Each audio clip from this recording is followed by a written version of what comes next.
Hello world. I made a video yesterday that went quite viral around data, statistics, and facts when it came to the issue of people posting black squares about an issue that you know nothing about. It is the Black Lives Matter movement is around defunding the police, demilitarizing the police, and making black communities more dangerous, not safer. So a lot of people messaged me and they said, Charlie, I really hope you'll apologize. I really hope that you will reconsider what you have said. Well, this is me not apologizing, in fact, doubling down. That is a good rule for everyone watching. Do not apologize to the mob. You can ignore the mob, like I do every single day, but do not apologize to them, ever. Especially those of you that love our country, that love facts, love data, and love everything that we know to be true in our civilization.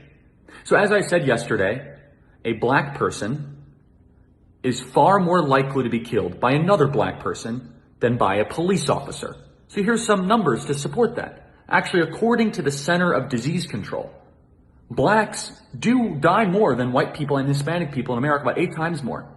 But it's by other black people. It's black on black crime. There are more black homicides in America, actually, than if you combine all white and all Hispanic homicides together. Tragically, a vast majority, almost all of them, are black on black crime. Michigan State University and University of Maryland College Park, let's just say, not exactly right-wing ideologue institutions.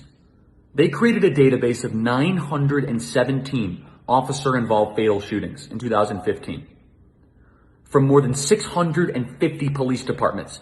Do you know what the stats show? 55% of those police shootings were white people. 27% were black and 19% were Hispanic. Black people make up 25%. That's right. They make up 25% of all the fatal police encounters, even though they commit 10 times the amount of gun violence of whites and Hispanics combined. In New York City, blacks make up about 23% of the population. They make up about 50% of the police stops. Now, this is a stat they're using on TV, and Al Sharpton says, well, that's racism. I mean, they have 23% of the population, yet they make up 50% all the police stops. That must be racism, right? That is a sloppy, lazy mind, not using multivariate analysis and actually taking into account data and statistics and things we know to be true. Why? It's because blacks commit 75% of all the crime in New York City. So actually, there's an under-policing problem in New York City. That blacks actually are not being arrested at the same rates of crime that they commit in New York City.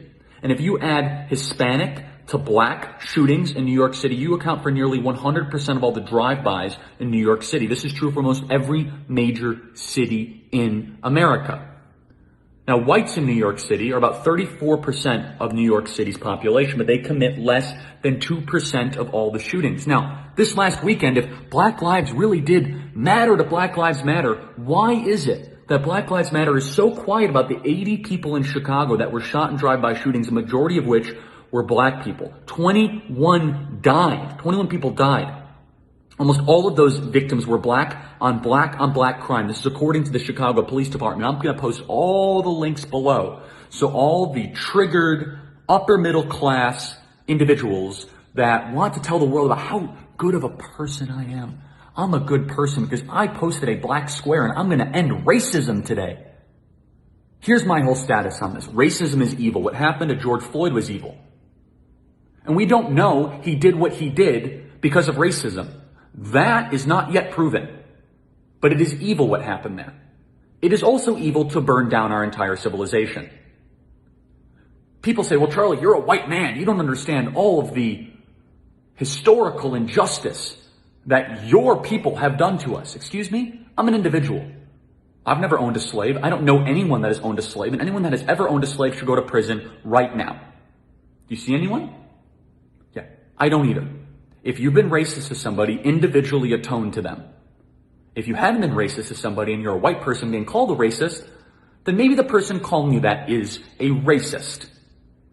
This kind of idea of blood collective guilt because of the color of your skin, the melanin in your skin, is wrong and it is dangerous.